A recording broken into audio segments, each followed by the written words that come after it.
listen to me very closely. You keep saying you ain't on the next level because of the economy. You keep saying you ain't on the next level because of racism. You keep saying you ain't on the next level because it ain't the season. You keep saying you ain't on the next level because they don't love you. You keep saying you ain't on the next level because the opportunity ain't there. The truth of the matter is that you ain't there because you ain't there. And there are some of you, you know what you want. You know what you want, but you are not personally willing to do the work it takes to get it. What you're trying to do is do what you've done on this level and get the next level. You're trying to do exactly what you're doing on this level. You're like, I'm getting up every day. I'm putting in 2.5. I'm putting in 3, and I'm not getting the opportunity. The opportunity might require 3.5. I'm lifting weights. I'm eating right, and I'm not getting the opportunity. It might require getting up and working out 3.5. It might require you saying no to your friends. It might require you changing your diet. It might require you moving to another city. Whatever it takes, you got to be willing to do it. And you keep saying you're not there because of something else, because it's easier to blame somebody else. Because now you don't got to do no work when you blame somebody else. Guess who got to do the work? They got to do the work. But guess who got the power? They got the power. How many of y'all tired of other people having the power? Let me see your hand. Good. Write down next to your crazy idea some of the things that you know you're doing wrong that's messing up what you're doing. Look, you got some changing to do. If I don't get to no other slide, you got some changing to do.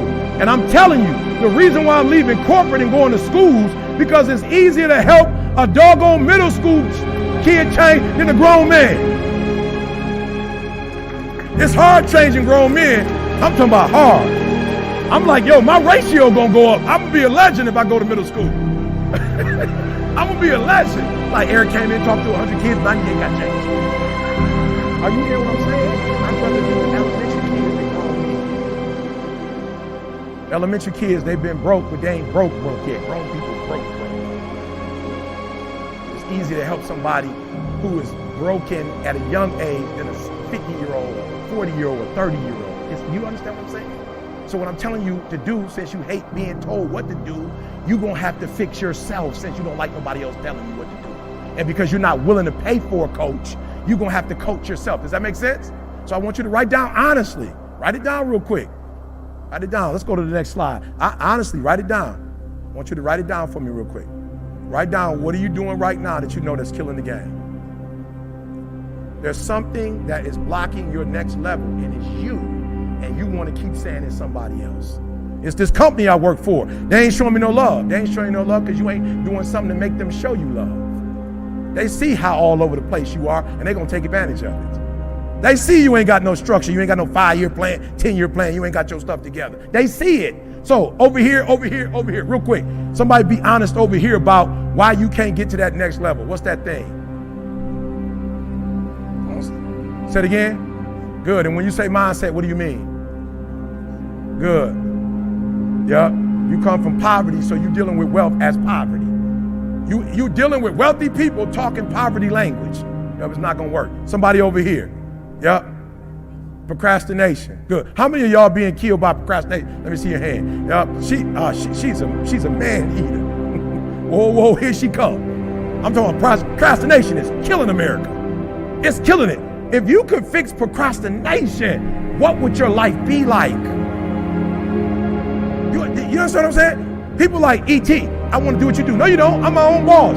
When I worked at Michigan State, I had to be to work at 9 o'clock. When I work for myself, I get up at 3. When I worked at Michigan State, I get to leave at 5. When you work for yourself, you don't have no time when you get off. You don't get off. You stop when the work is done. I work harder for myself than I did and you talking about you want to work for yourself. No, you don't. You can't show up for another man. If you work for yourself, you be sleep all day. You be like, I work for myself. I'm doing, I ain't even getting up today. You know what I'm saying? I'm just taking a day off. I'm just being real. There are those of you who work for yourself, you don't even have a plan. You don't even have like a vacation package for yourself. You just get to get off whenever you want to. What kind of job is that? You can just take off when you want to? That ain't no real job. You ain't got no insurance. You ain't paying yourself. But when you had a job, you could get there for them when they wanted you to get there. Oh, you had to tell them when you was going to be sick, when you want, but for yourself, you ain't got to do nothing. That's why you can't blow up. You ain't got enough discipline to discipline you. That's why you're making the money you're making, because you got to let somebody else do it, because you don't have enough sense to do it for yourself. You don't tell me, E, you get up at 3 o'clock in the morning. I live in America. You mean to tell me I could be a multimillionaire by getting up at 3 o'clock in the morning? I do it every day. And guess what? When I get my paper, I take a nap when I'm tired. We two humans. We both live in America. One of us getting up and wanting to grind and going to take a shower at 3 to get the day started. One of us just coming from the club. Don't know what's up. E, you saying don't go to the club? Man, go to a club. Don't go to the club. You don't know you went to the club. Then why did you go if you can't remember what you did? You might as well not go. That's a poverty mindset. And so I need you to think about when you go home. What do you want